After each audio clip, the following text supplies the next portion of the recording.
Everything you believe about money came from your parents. How to earn it, how to spend it, how to think about it. And most of what they taught you is keeping you broke. Not because they were trying to hurt you, not because they didn't care, but because they taught you what they learned. And what they learned was designed for a world that doesn't exist anymore. Today, we're going to break down the 5 things your parents probably taught you about money and why every single one of them is holding you back. Here's the thing, most people don't realize. Your relationship with money was formed before you turned 10 years old, by watching your parents, by hearing what they said, and by absorbing how they acted. And those early lessons became beliefs. Beliefs you've carried your entire life without questioning them. Money doesn't grow on trees. We can't afford that. Rich people are greedy. You need a good job for security, save for a rainy day. You've heard all of these. And somewhere deep down, you believe them, even if you don't think you do. But here's the problem. Those beliefs were shaped by your parents' experience, their limitations, their fears, their scarcity, and if they didn't build wealth, if they struggled financially, if they lived paycheck to paycheck, well, then the lessons they taught you won't help you either. So let's break them down, one by one. Here's the first thing your parents probably taught you. Get a good education, get a stable job, work hard, and you'll be fine. And for their generation, that worked. You could graduate high school, get a factory job, work there for 40 years, and retire with a pension. That was the path, and it made sense. But that world is gone. Pensions barely exist. Job security is a myth. Working hard doesn't guarantee anything anymore. Yet, most people still follow this advice. They go to college, they get a job, they work hard, and they wonder why they're not getting ahead.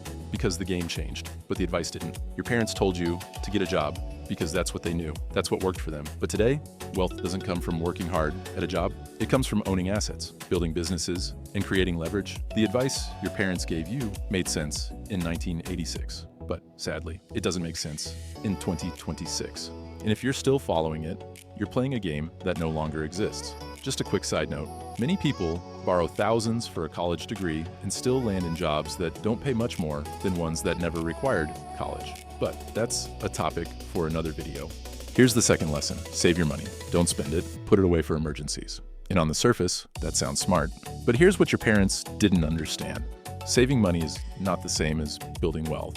When your parents told you to save, they meant put it in a savings account, don't touch it, and let it sit there. And for decades, that worked because interest rates were high. Your money actually grew in a savings account. But today, regular savings accounts pay less than 1%. Inflation runs at 3 to 5%, which means your money in savings is losing value every single year.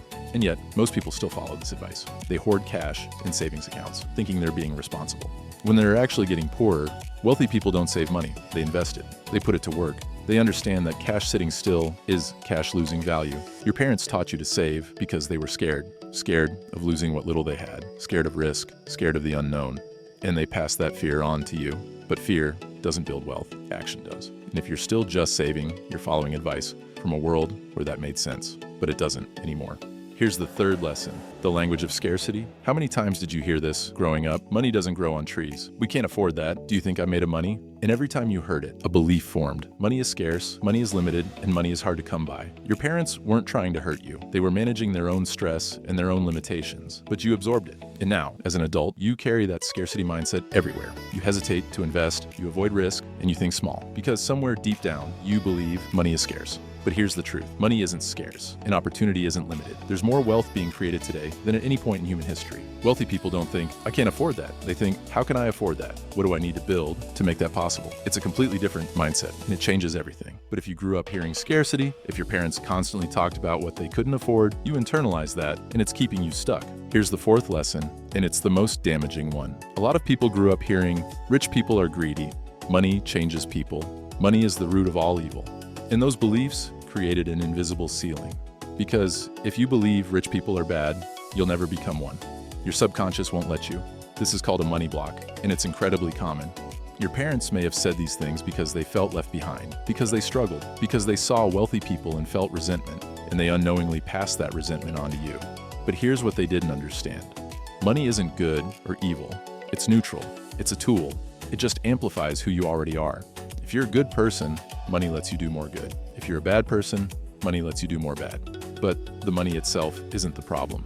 And wealthy people aren't inherently greedy. Some are, most aren't. They're just people who figured out how to build wealth. But if you believe that wanting money makes you greedy, if you believe that building wealth is somehow morally wrong, you'll sabotage yourself. Every time you get close, you'll pull back.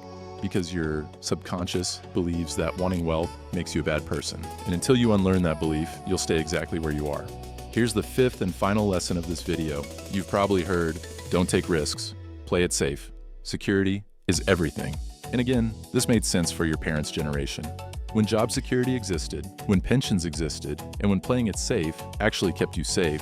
But today, playing it safe is the riskiest thing you can do because the world is changing faster than ever. Jobs disappear, industries collapse, and what's safe today is obsolete tomorrow. And if you've spent your whole life avoiding risk, if you've played it safe, if you've never bet on yourself, you're not secure, you're vulnerable. Because you've built your life on something fragile, a single income source, a single employer, and a single path. Wealthy people don't avoid risk. They manage it, they diversify it, they build multiple income streams, and they invest in themselves. Because they understand that the only real security comes from being capable, from being valuable, and from having options. Your parents told you to play it safe because they were scared, and they wanted to protect you. But in trying to protect you, they taught you to avoid the very things that build wealth: risk, uncertainty, and betting on yourself. And until you unlearn that fear, you'll never break free.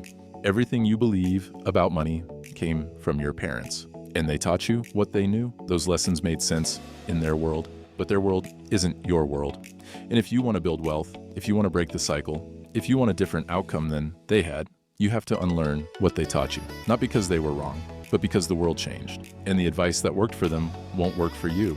You have to teach yourself new lessons. Wealth comes from owning assets, not working a job. Money should be invested, not saved. Abundance is real. Scarcity is a mindset. Wealth isn't evil, it's a tool. And risk is necessary, not something to avoid. Your parents gave you the best advice they had, but it's time to write your own rules. The lessons you learned as a kid shaped who you are today, but they don't have to define who you become tomorrow. You can unlearn the fear and scarcity mindset, unlearn the limited beliefs, and build the wealth your parents never could. Not because you're better than them, but because you're willing to think differently. And that's where wealth starts, with a new set of beliefs that you choose for yourself.